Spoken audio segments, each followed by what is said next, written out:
All right, we're going to move on to our last topic. I know we're going to get cut off within the next little bit of time, but I wanted to get through the low-cost promo methods that I would suggest to each and every one of you. You can pick and choose. Obviously, you maybe can't do them all, but there are some great ideas for low-cost promo methods that not every business owner actually does, but can really make a big impact with your clients. So the first thing is write articles for the newspaper.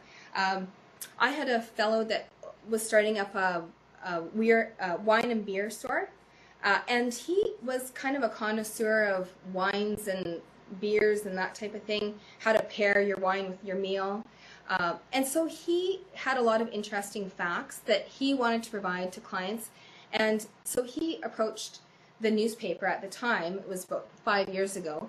And, blogs were just starting up and he wasn't too techie oriented. So he approached the newspaper and was able to get a running article in the newspaper where he was kind of the expert on this type of topic. And readers saw him as a great resource and they supplied the questions to him. So I thought that was a really great way to have low cost, but also get out there and get your name known. I think that's a great way to do it if you have writing ability. Number 2, the news releases we kind of talked about already, always coupling them with a photo. It's important. Buddy marketing, number 3. This can be a really successful way to increase your clientele and boost your sales. Find a company that sells the same, to the same target market. I guess that's a great way to say it. Has the same types of clients. You've already client profiled. You know who your clients are, and you want to ask if you can leave promotional material in their store. They can do the same in yours. Even arranging a small referral fee might be an option. For a few dollars per every referral, or some kind of way of thanking them, you can get the buddy marketing kind of up and running, and you can even get the personnel in the other company to market on your behalf, which is so important. Number 4, seminars, presentations, learning sessions. It's a great way to connect with your clients. Even if you are not the greatest speaker, you can arrange for someone to come in on a certain topic area. It's along the same lines as the article in the newspaper. You can freely give your expert advice to your clients, and that's going to position you really well as an expert in your field. Customers will come away from the experience really happy. They've received some free knowledge, and you have had a chance to collect email addresses, contact information, and preferences from a whole other group of people that you may not have otherwise been able to. So there's, again, double duty there. That's a great thing about low cost. Sometimes you can get a lot out of it. Number 5, holding special events or contests. It's another great way to get people interested in your business. The last, number 7 there, is little known holidays. Did you know that April 7th is No Housework Day? Or that October 14th is National Dessert Day? And I say this with kind of, tongue in cheek, but it's really, these are fun, great ways to encourage people to take note of your business. The National Dessert Day, it's a great way to encourage your supper crowd to buy dessert. Or the No Housework Day, if you're a cleaning service, wow, you can have a lot of fun with that. So have some fun with your promotions, and you'd be surprised at how your public responds. The next slide here, low cost, is emails, mail, and faxes. Again, I've talked about email extensively already. Cards at special times. That is really, they go a long way if you include a really personalized note. Again, that takes some time, so you might have to really evaluate the applicability that it has. Websites are a must. If you don't have a website, you'll want to get a website up and running. And there are some programs out there that will help you along the way, and you can ask me about that. Pop me an email at the end of the session. Texting, social media, Facebook, Twitter, LinkedIn, blogs. I know, Jade, you alluded to that, and Jade with Women Entrepreneurs in Regina, I know that you do a lot of work on that in that regard. So she's a great resource for you if you have some questions about social media, or you can ask myself as well, and we can set you up with that. Customer retention programs, once you have them coming in the door, how do you keep them? So it's the thanking them continually, maybe cards, coupons to loyal customers. Some of the other avenues that we've seen are membership cards.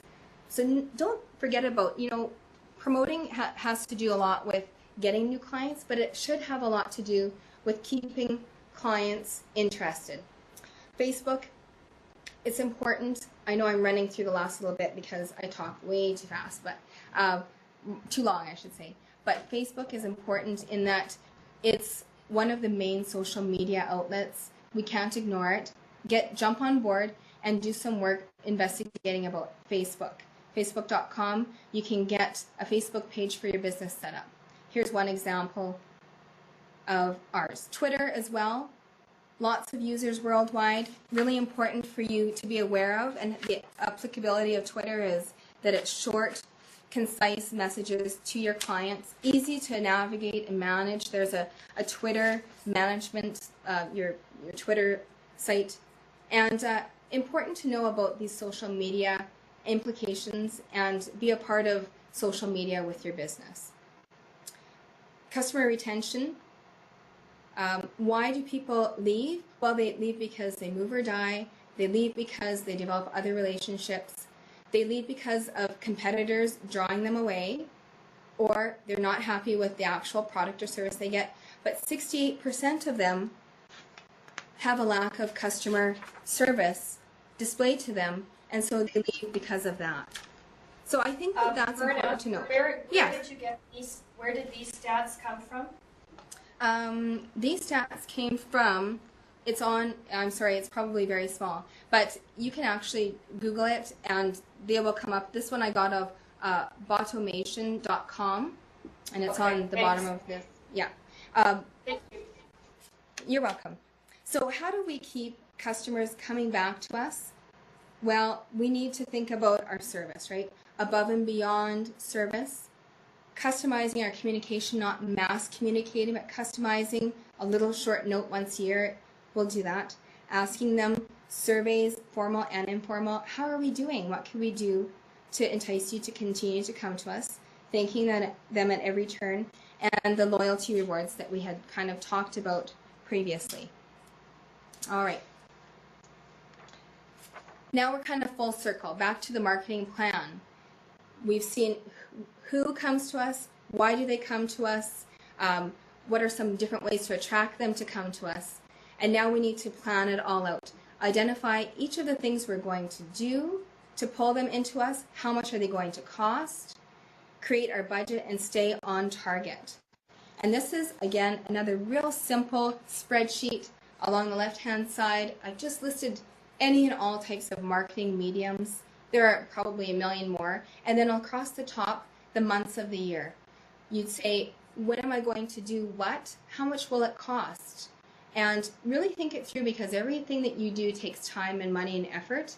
And this marketing plan spreadsheet will help you to identify, am I overloading certain months with effort? Is it costing too much with the dollars that I'm devoting? Then you can also really think about your goal setting and how to couple your goals with the expense that you're going to be including in the marketing plan. So for instance, I thought I'd put about $500 worth into coupons and coupon redemption, and I'd like to get 10 new clients from that. But it turned out when I tracked it, I only got 5. Was it worth it to me? What was the dollar value?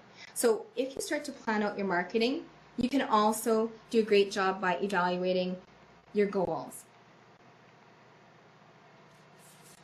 All right, now this is a list of the links and resources that we use, the community profiles, the business info source for some of the stats, our office, Community Future Sunrise, and you can contact me via that website. Also, Facebook, Twitter are great avenues to learn about that social media. That's important.